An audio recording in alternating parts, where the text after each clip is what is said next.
நேயர்கள் அனைவருக்கும் சர்வதேச செய்தியினூட நான் மீண்டும் உங்களை சந்திக்கின்றேன். இப்பொழுது கஸாவிலே போர் நிறுத்தம் ஆரம்பித்து ஞாயிற்றுக்கிழமையோடு இன்றைக்கு வெள்ளிக்கிழமை ஒரு 4-5 நாட்கள் தாண்டி இருக்கிறது. இந்த நிலையில் காசாவில் நடைபெறக்கூடிய நிலவரங்களையும் சர்வதேசத்தினுடைய நிலவரங்களையும் அதே போன்று மேற்கு கரையில் ஜெனின் பகுதிகளில் அத்துமீறுதல் இஸ்ரேலுடைய நடவடிக்கைகள், ஹவுதிகள், புதிய அமெரிக்க அதிபர் டொனால்டு ட்ரம்புடைய நடவடிக்கைகள்லாம் நிறைய செய்திகள் இருக்குது. ஒரு குறிப்பிட்ட நேரத்தில் நாம் கொஞ்சம் அந்த செய்திகளை தொடரும் அப்படின்ட்டு நான் ஆசைப்படுகிறேன். மிகப்பெரிய வல்லாதிக்க சக்திகளான அமெரிக்கா மற்றும் இஸ்ரேல் 2 நாடுகளும் கடுமையான போரில் ஈடுபட்டு தங்களுடைய கண்டுபிடிப்பு ஆயுதங்கள் அனைத்தையும் ஒரு 360 சதுர கிலோமீட்டரில் பயன்படுத்தி எப்படி தொராபுரா மலையில் ராட்சச குண்டுகளை போட்டு ஆப்கானில் பயிற்சி எடுத்ததை விட அதிகமாக பலஸ்தீனத்தில் அவர்களால் பயிற்சி எடுக்க முடிந்தது. விளைவு அவர்களால் வெற்றி கொள்ள முடியாத ஒரு பூமியாக மாறியிருக்கிறது கஸா. இதுதான் உண்மை. இதை நான் சொன்னனோ இல்லையோ, சர்வதேசத்தில் நீங்கள் போய் பார்க்கலாம். சிலர் கேட்கிறார்கள், இவ்வளவு படுகொலைகள் நடந்த பிறகு எப்படி நீங்கள் அவர்களை வெற்றி பெற்றவர்களாக சொல்ல முடியும் என்று. அதற்கான விளக்கத்தை நாம் பின்னால் தருவதற்கு முன்பு, ஹமாஸ் காசாவில் இருக்கும் மக்களுக்கு ஒரு நீண்ட நெடிய ஒரு மடலை அவர்கள் எழுதியிருக்கிறார்கள். பலஸ்தீனுடைய அந்த செய்தி நாளிதழில் அவர்கள் இவ்வாறாக எழுதியிருக்கிறார்கள். இன்றைக்கு ஹமாஸ் இயக்கத்தினுடைய படைப்பிரிவான அல் கசாம் எழுதிய அந்த செய்தியில் அவர்கள் மன்னிப்பு கேட்டிருக்கிறார்கள். யாரிடத்தில்? காசாவில் வாழுகின்ற பலவேறு துயரங்களுக்கு உட்பட்ட மக்களிடத்தில் மன்னிப்பு கேட்டு, காசாவின் மக்களே எங்களை மன்னித்து விடுங்கள். அந்த வரிகளை நான் ஆங்கில செய்தியிலே வந்ததை அப்படி தமிழில் மொழியாக்கம் செய்து உங்களுக்கு தருகிறேன். காசா ஒரு வலிமையான நிலம் என்று கூறிய அவர்கள், இரத்த களரி, உயிரிழப்பு, பசி, குண்டுவீச்சு எதனை கண்டும் துளி கூட அஞ்சாத மனிதர்களை கொண்ட ஒரு பூமி என்றும் அவர்கள் குறிப்பிட்டிருக்கிறார்கள். எங்கள் அன்பிற்கும் பாசத்துக்கும் உரிய காசாவின் சகோதரர்கள் அனைவருக்கும் இறைவனின் சாந்தியும் சமாதானமும் உண்டாவதாக. உங்களுடைய முயற்சிகள், உங்களுடைய தியாகம், உங்களுடைய எல்லையற்ற பொறுமை இறைவன் உங்களுக்கு தந்து உங்களுடைய வேறு ஒரு வடிவத்தில் உங்களை ஈடு செய்வானாக என்றும் அவர்கள் தங்களுடைய செய்தியிலே குறிப்பிட்டிருக்கிறார்கள். மேலும் நீங்கள் இழந்த அனைத்திற்கும் மாற்றாக மற்ற ஒரு சிறந்த ஒன்றை உங்களுக்கு இறைவன் தந்து அதனை ஈடு செய்வானாக என்றும் அல் கசாம் பிரிவு தன் செய்தியில் காசாவின் மக்களுக்கு சொல்லியிருக்கிறார்கள். எல்லாம் அல்ல இறைவன் மற்றும் அவனது மார்க்கத்தை நிலைநிறுத்த உங்கள் தாய்நாட்டிற்காக நீங்கள் எல்லையற்ற துன்பத்தை அனுபவித்தீர்கள் என்று சொன்ன அந்த செய்தி, அதன் மூலம் மிக கடுமையான பாதிப்பை எதிர்கொண்டிருக்கிறீர்கள். நீங்கள் இந்த மண்ணிலே இடம் விட்டு இடம் பல்வேறு இடங்களுக்கு புலம்பெயர்ந்தீர்கள். எல்லா நிலைகளிலும் மிக கடுமையான ஆப்ரேஷன், ஒடுக்குதலுக்கு உள்ளாகி இருக்கின்றீர்கள் என்றும் அந்த செய்தி சொல்கின்றது. காசாவின் மக்களே, தயவு செய்து எங்களை மன்னித்துக் கொள்ளுங்கள். நாங்கள் போரின் போது உங்கள் வீட்டில் உங்களின் அனுமதி இல்லாமல் நுழைந்து விட்டோம். உங்களுடைய உடைமைகளை நாங்கள் பயன்படுத்தினோம். உங்களது உடைகளை நாங்கள் அணிந்து கொண்டோம். பசியினால் உங்கள் வீட்டில் இருந்த உணவுகளை உண்டோம் உங்களுடைய அனுமதி இல்லாமல். உங்கள் வீட்டில் இருந்த பானங்கள், தண்ணீர் முதல் பலவற்றை நாங்கள் பருகினோம் உங்களுடைய அனுமதி இல்லாமல்.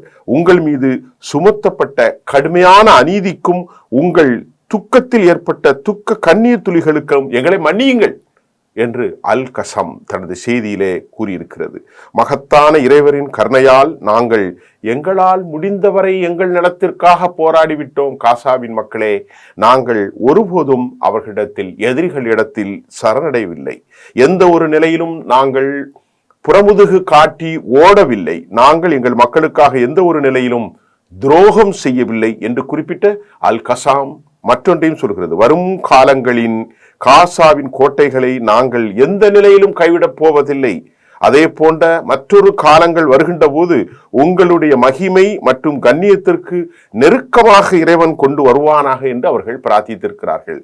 மற்றொரு கடைசியில் அவர்கள் இப்படி எழுதியிருக்கிறார்கள்: மகத்தான இறைவன் உங்கள் மன உறுதியையும் உங்களின் பாதுகாப்பையும் உங்கள் உயர்ந்த பொறுமையும் ஏற்றுக்கொள்வானாக.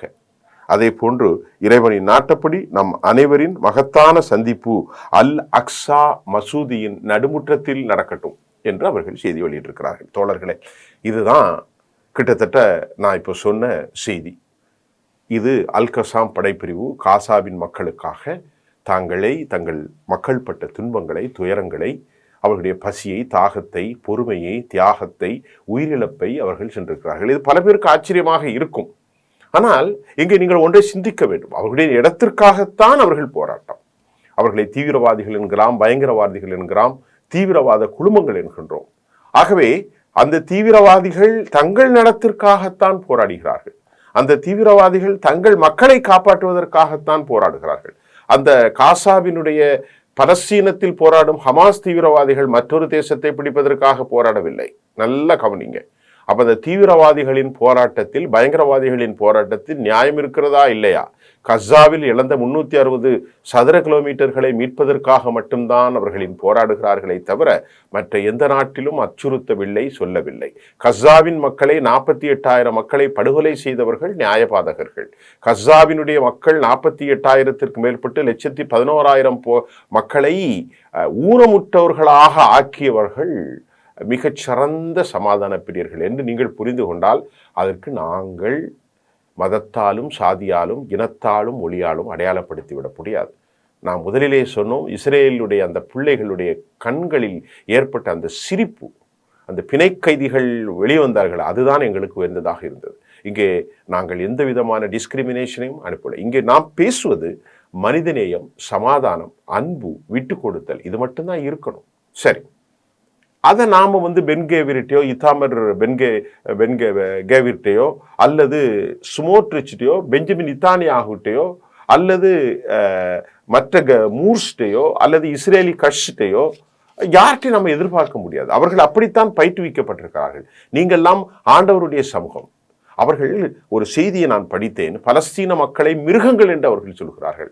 நாங்கள் கடவுளுடைய படைப்புகள், ஆண்டவரோடு நெருக்கமானவர்கள் யூதர்கள், ஆபிரகாமின் வழித்தோன்றல்கள். நாங்கள் தான் உண்மையான பக்தர்கள், நாங்கள் தான் உண்மையான படைப்பாளர்கள். எங்களுக்கு சேவகம் செய்வதற்காகத்தான் நீங்கள் வந்தீர்கள். நீங்கள் மிருகங்கள் என்று பலஸ்தீன மக்களை ஒடுக்குதலுக்கு உள்ளாக்கிய இவர்களை பற்றியும் நீங்கள் புரிந்து கொள்ளுங்கள். சரியா? இப்பொழுது நாம் பேசுகிறோம். டொனால்ட் ட்ரம்புடைய அட்மினிஸ்ட்ரேஷன் என்ன சொல்கிறது என்னால், அன்வில்லிங், உடனடியாக லெபனானில் இருந்து அவர்கள் வெளியேறிவிட வேண்டும் என்று சொல்கிறார்கள். லெபனானில் இருக்கக்கூடிய டேவிட் ஃபோனுடைய ஆட்சி அமெரிக்காவுக்கு நெருக்கமான ஆட்சியாக இருப்பதனால் தெற்கு லெபனானில் இருந்து அவர்கள் வரம்பு மீறுகிறார்கள். லித்தேனியா ஆற்றுக்கு அந்த பக்கம் ஹிஸ்புல்லா சென்றுவிட வேண்டும் என்றும் இவர்கள் லெபனானில் இருந்து வெளியேற வேண்டும் என்றும் அறிக்கை. ஆனால் வழக்கம் போல் அந்த ட்ரூஸ் அக்ரிமெண்ட் பேச்சுவார்த்தையை அவர்கள் மீறுவது என்பது அவர்களுடைய மரபுல உள்ளது. அதைத்தான் யூதர்கள் செய்து கொண்டிருந்தார்கள். ஆகவே வயலேட் பண்ணாங்க அந்த நாம்ஸ அப்படிங்கிறது ஒரு குறை. புதிய 20ஆம் தேதிக்கு அப்புறம் டொனால்டு ட்ரம்பாகவும் லெபனானில் இருந்து வெளியேறிவிட வேண்டும் என்பதற்காகவும் பைடன் எடுத்த எல்லா முயற்சிகளுக்கும் மாற்றமாக டொனால்டு ட்ரம்ப் எடுத்திருக்கிறார் என்பதையும் 60 நாட்கள் அவர்களுக்கு இந்த ட்ரூஸுக்கு முன்னும் ஒரு அமைதி சூழ்நிலை லெபனானில் ஏற்படுத்திவிட வேண்டும் என்று அவர் சொல்கிறார். இரண்டாவது, இஸ்ரேலுடைய அம்பாசிடராக நியமிக்கப்பட்ட Herzog the confirmed Israel talk with US, அமெரிக்காவோடு இந்த பல புரிதல்களை பேச்சுவார்த்தையின் மூலமாக புதிய தலைமையோடு டொனால்ட் ட்ரம்போடு பேச வேண்டும். ஆனால் டொனால்ட் ட்ரம்பினுடைய நடவடிக்கைகள் நீங்கள் நினைப்பதை போன்று இஸ்ரேலுக்கு ஆதரவாக இருக்கும் என்று நம்பிவிட வேண்டாம். ஏனால் ஒரு அரசியல் தலைவன் சூழ்ச்சிக்கு ஏற்றவாறு, காலத்துக்கு ஏற்றவாறு முடிவுகள் எடுக்கக்கூடியவர். டொனால்ட் ட்ரம்ப் முழுமையான ஒரு வியாபாரி, முழுமையான ஒரு ட்ரேட் வர்த்தகர். அவர் தங்கள் நாட்டிலிருந்து என்னென்ன லாபங்கள் கிடைக்கும் என்பதற்காகவே ஹூவிலிருந்தும் பிரான்ஸ் அக்ரிமெண்ட்லிருந்தும் வெளியேறி இருக்கிறார். மெக்சிகனுடைய பார்டரை தடை செய்கின்றார். மெக்சிகன் பனாமா கால்வையை தி கல்ஃப் ஆஃப் யூஎஸ்ஏ என்று அறிவித்திருக்கிறார். ட்ரேடில் பல மாற்றங்களை கொண்டு வரப்படுகிறார். Self reliant, America great make in US என்கின்ற பாலிசியை கொண்டு வந்திருக்கிறார். ஆகப்ப அவருக்கு நடவடிக்கைகள் மாறும். எந்த காலத்திலும் கண்மூடித்தனமாக இஸ்ரேலுக்கு அவர் ஆதரவளிப்பார் என்று நாம் நம்பிவிடுவதற்கான வாய்ப்புகள் அவருடைய நடவடிக்கைகள் குறைந்திருக்கிறது. இதற்கிடையே இராணுவ நிலைகளை தொடர்ந்து நீங்கள் பார்ப்பீங்கன்னா, ஹெட்ஸ் ஹெலேவி உங்களுக்கு தெரியும், அவருடைய ரிசைன் மார்ச் மாதம், அடுத்த ஒரு 60 நாட்களில் கூட இல்லை, சரியாக பார்த்தால் இன்னும் 45 நாட்களில் அவர் தனது தலைமை பொறுப்பில் இருந்தும் அவரோடு சேர்ந்த மற்றொரு உயர் தளபதியும் இஸ்ரேல் இராணுவத்திலிருந்து அக்டோபர் 7, 23 நடந்த தாக்குதலுக்காக பொறுப்பேற்று இப்போது அவர் வெளியேறுகிறார்கள். அப்ப அக்டோபர் நடந்தது 23ல, இன்றைக்கு அவர் 2025 போர் நடத்தி தோல்வியை கண்டு அதற்கு பொறுப்பாக அவர் ராஜினாமா செய்கிறது என்பது ஒரு பரிகாசமாகத்தான் இருக்கிறது. பலஸ்தீனுடைய குரோனிக்கல்ல நான் பேசினதை உங்களுக்கு சொன்ன அந்த செய்தியோடு மற்றொரு விஷயம் என்ன வந்திருக்கின்றால், தற்போது ஹமாஸின் பகுதிகளில் மேற்கு பகுதியில் அவர்கள் வரம்பு மீறுகிறார்கள், ஜெனீன் பகுதிகளில்.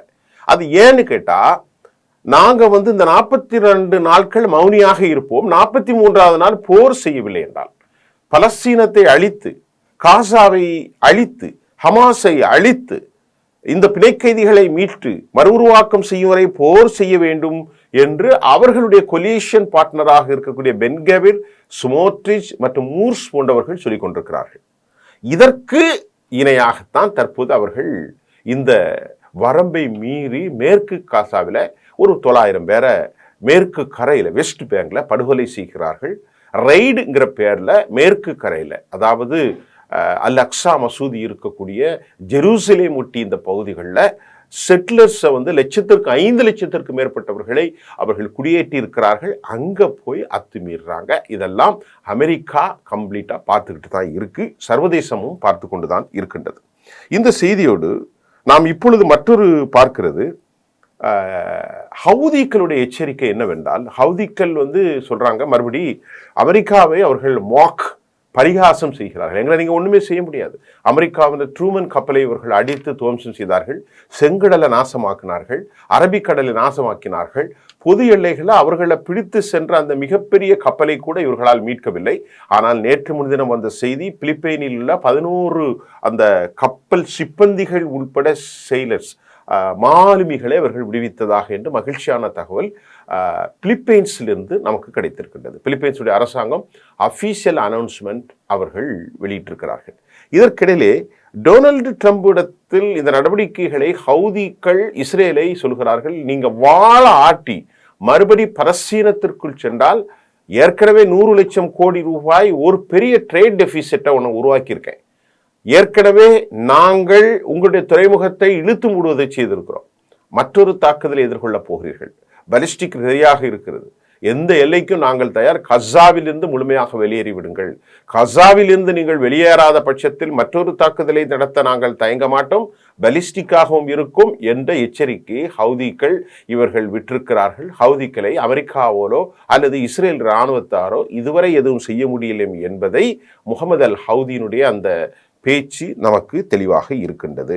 அதே நேரத்தில் இந்த மாதிரி இவர்கள் வயலேட் செய்வதை எகிப்தும் கண்டித்திருக்கிறார்கள். இஸ்ரேல் ரொம்ப அத்துமீறல், லெபனானில் அத்துமீறுகிறது, இப்பொழுது மேற்கு கரையில் அத்துமீறுகின்றது. எல்லையற்ற அத்துமீறலுக்கு இந்த ட்ரூஸுக்கு அடித்தளமிட்டிருக்கக்கூடிய ஈஜிப்டும் முகமது அப்துல் ரஹ்மான் அல் தானியும் அரசாங்கமும் கடும் கண்டனத்தை தெரிவித்திருக்கிறது. ஆகவே அமெரிக்காவுக்கு அவர்களோடு புரிதல் இருக்கின்றது.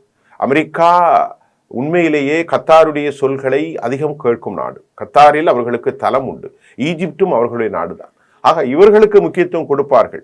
இப்பொழுது என்ன நினைக்கிறார் என்று சொன்னால், யுஎஸ் உடைய அதிபர் ஒரு முக்கியமான ஒரு டீலை போட்டிருக்கிறார். இதை நீங்க புரிஞ்சுக்கிட்டாலே தெரியும், இஸ்ரேலுக்கு இவர்கள் ஆதரவு கொடுக்க மாட்டார்கள் என்று.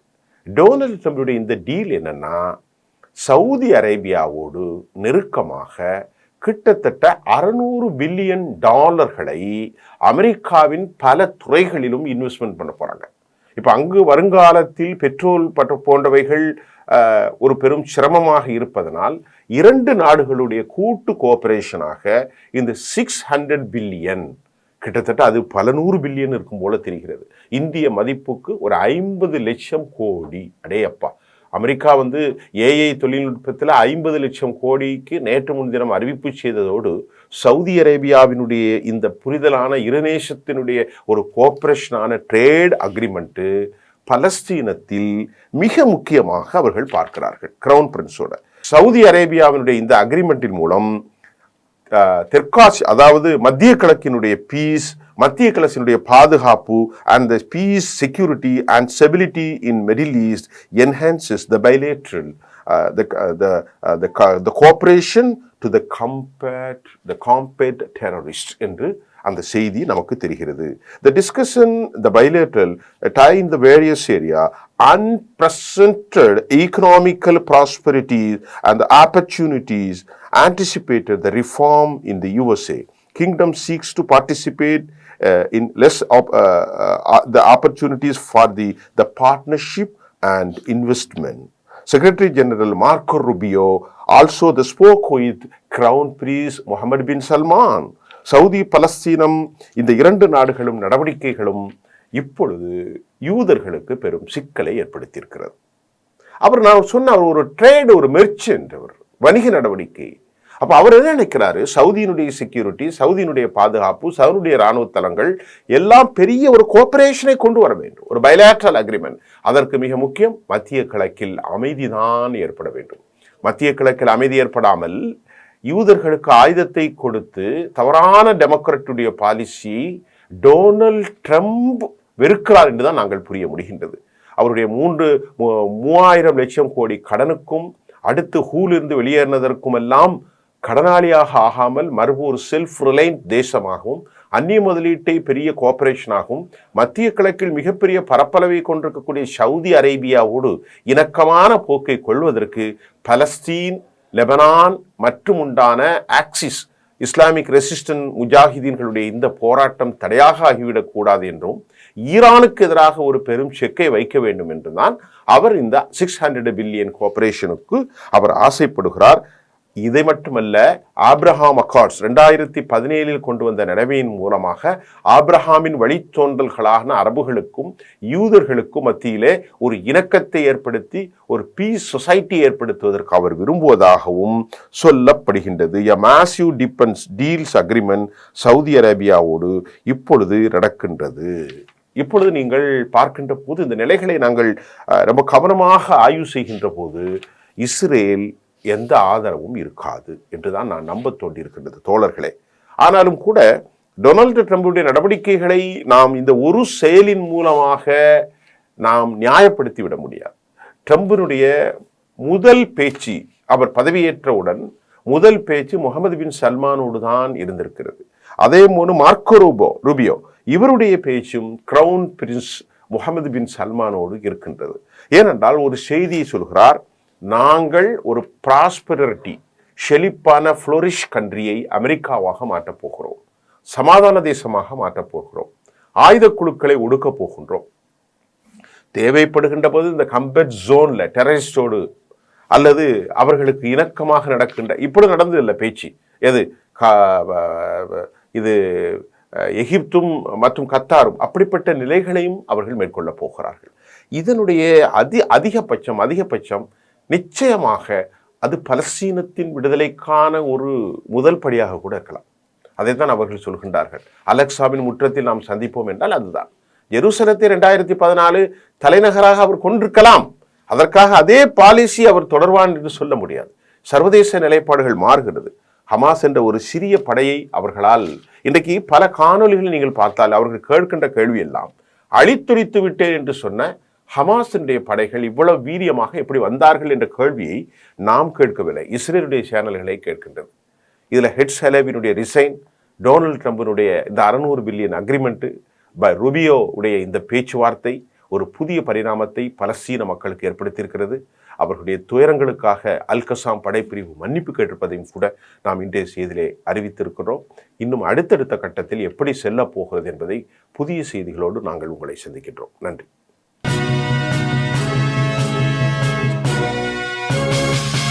உடனுக்குடன் அப்டேட் தெரிந்து கொள்ள ஜெம் டிவி தமிழ் ஆப்பை இன்ஸ்டால் செய்யவும்.